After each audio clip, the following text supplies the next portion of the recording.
I want to ask a few questions about works of the law, and this is certainly has been a focal point for a lot of debate. First of all, could you maybe explain what is some of the debate about works of the law? What's the traditional view? What's been sort of the more modern view post Sanders? And where do you think that the right answer lies in terms of the interpretation works of the law in Galatians? So, I mean, just a few views quickly. Some people have argued that works of law designate legalism. So, we see that pretty much that's where Bultmann would land, that works of the law, they're by definition legalistic. I mean, Bultmann would say the very desire to do the law is sin. So that's sort of a legalistic reading of works of law. The more traditional view, at least the way I understand the reformers, is that works of law refers to in all the law, all that the law commands, and that's the view I hold as well. The new perspective argues, I mean, it's very interesting.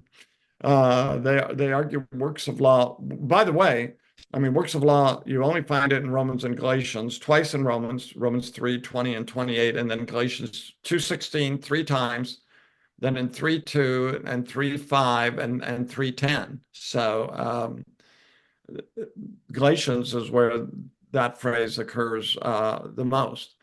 And but the new perspective would argue that the works of law, I mean, they've adjusted it a little bit over the years, but I think it's fair to say they argue the works of law focuses on the boundary markers, they call them, those commands that segregate Jews from Gentiles.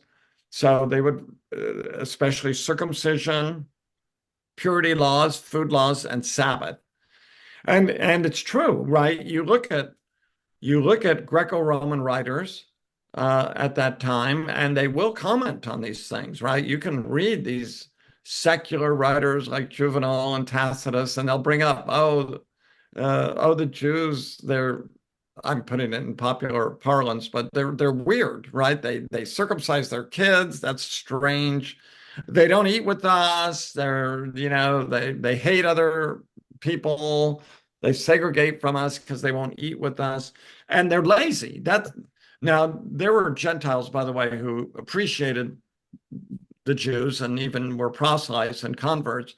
But there's also a number of Greco-Roman writers who'd say, yeah, they're lazy. They don't work on Saturday. Why don't they work? Well, because they don't want to, and they're they're lazy. So I don't doubt that they are kind of boundary markers, right? They are things, though, what I'm talking about, segregate Jews from Gentiles. So that's their definition of works of law. But I don't know if you want me to go into this, but I don't think that is persuasive in terms of a definition of works of law. So you would take it more traditionally I don't want to put words in your mouth. How would you summarize your own view then? Well, I would say the most natural way to take works of the law is that it describes all the works commanded in the law. And so, because what the new perspective, what they're getting at is actually, again, that justification is fundamentally, we already talked about this, ecclesiological, right? That it's the separation between Jews and Gentiles. So the problem, Jimmy Dunn would say, and a Wright would say as well, and of course many others today, they'd say the problem is that the Jews wanted to exclude the Gentiles from the people of God. So the fundamental problem is ethnocentrism, right? The fundamental problem is sociological. But but if works of law refers to the entire law, and I think it does, then the fundamental problem is theological. So people like Sanders as well will say, well, um, the reason people are condemned is not because of disobedience. It's not even because of legalism, but it's just that salvation doesn't come through the law. It only comes through Christ. And But I think what Paul's arguing instead is no, a justification does not come via the law because you have to keep the entire law to be justified. And you have to keep the law perfectly. I think that's in Galatians. I think it's very clear in Romans because it's very interesting in Romans 1 through 3 when he actually criticizes the Jews in chapter 2. He criticizes them for things like stealing, adultery, robbing temples. Well, those are moral infractions of the law. And then he says, there's no one righteous, there's not even one, right? We've all gone astray in our speech. We're swift to shed blood. He doesn't fundamentally indict the Jews for segregating from the Gentiles or excluding the Gentiles.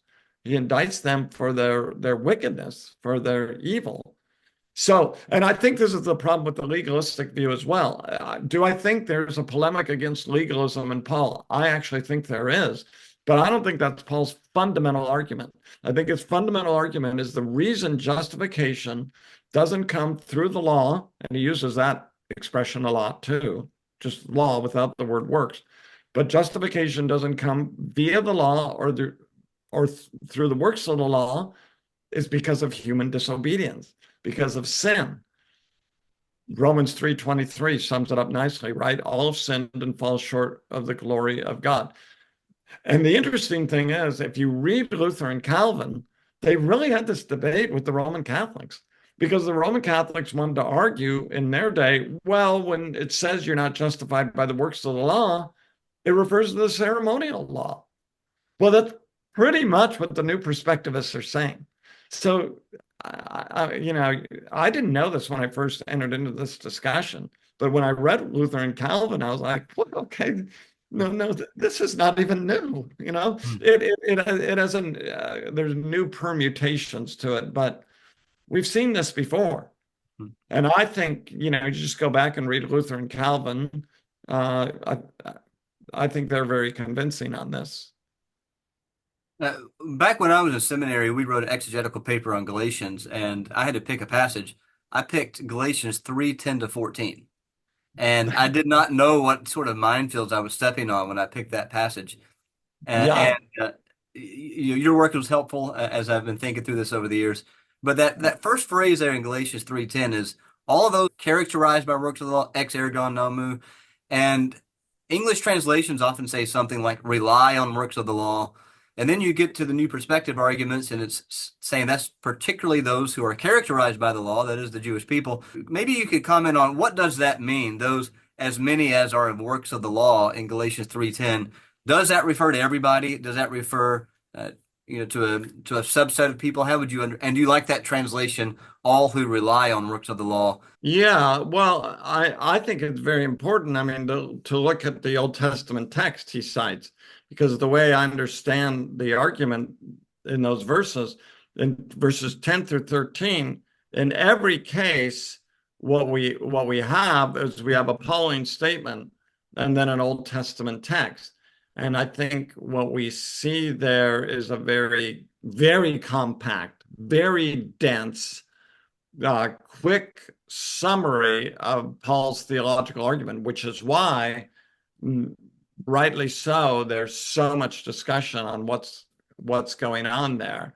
And but of course, Paul quotes Deuteronomy 27:26 there, right?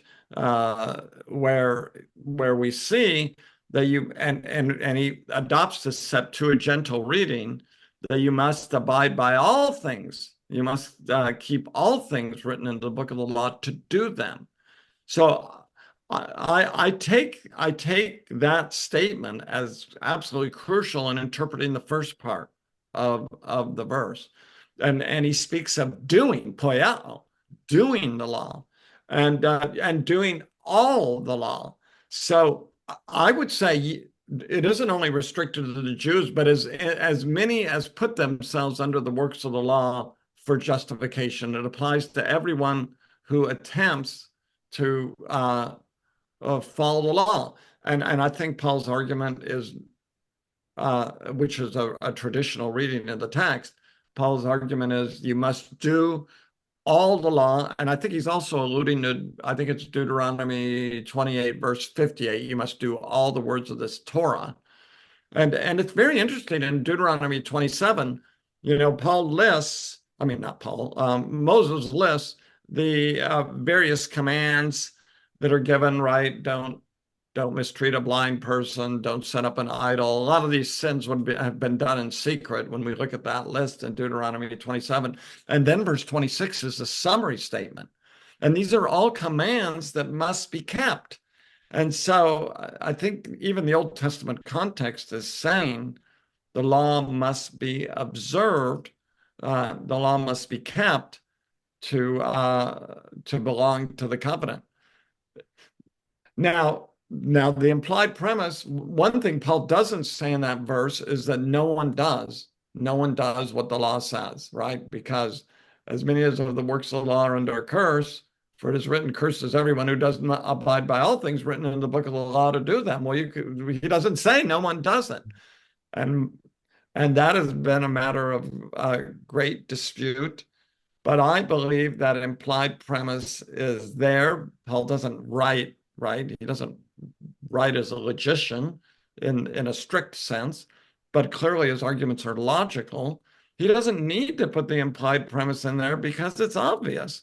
Well, when I say it's obvious, it's all over the Old Testament. 1 Kings 8:46, Solomon's temple prayer. He says, there's no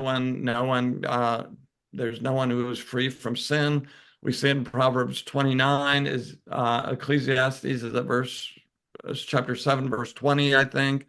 Of course, Psalm 143, verse 2, which Paul quotes. And then we have the examples. I mean, just look at every example in the story from Abraham, Moses, David. So why doesn't Paul mention this? Because it's clearly present. Another objection, Richard Hayes's objection. Richard rejects my reading in his commentary on Galatians because he says, well, I mean, there's no way Paul would say this because you could be forgiven. You didn't have to obey the law perfectly under the Sinai covenant because you could be forgiven through the sacrifices. And I say, yes, of course, that's true. But it's the new age of redemptive history. I think Hayes misses a huge point here. The new covenant has come. Christ has come. We're no longer under law. If Old Testament sacrifices sufficed, Galatians 2:21, then Christ died for nothing. So if you can be forgiven ultimately by the Old Testament sacrificial cult, the death of Christ makes no sense. So I think what Paul is arguing redemptive historically there as well. But his redemptive historical argument is this: the only atonement that satisfies God's wrath is the atonement accomplished by Jesus Christ. Therefore, if you put yourself under the law, you have to keep the law perfectly because there's no atonement any longer under that covenant. We're not under that covenant anymore. So if you put yourself under that old era of redemptive history, you must keep all the law and keep it perfectly. No, that wasn't true under the old covenant because there were sacrifices under that covenant. But those sacrifices were provisional and anticipatory, pointing to Christ's sacrifice, I would argue. And you would relate that to Leviticus 18:5, probably, right? With the he who does these things will live by them. Yeah, right. Yeah. And Galatians 3:13 is crucial, right? How is the curse, because he begins with verse 10, how is that curse removed? That curse is only removed by the cross of Christ. And of course, there he cites Deuteronomy 21:23.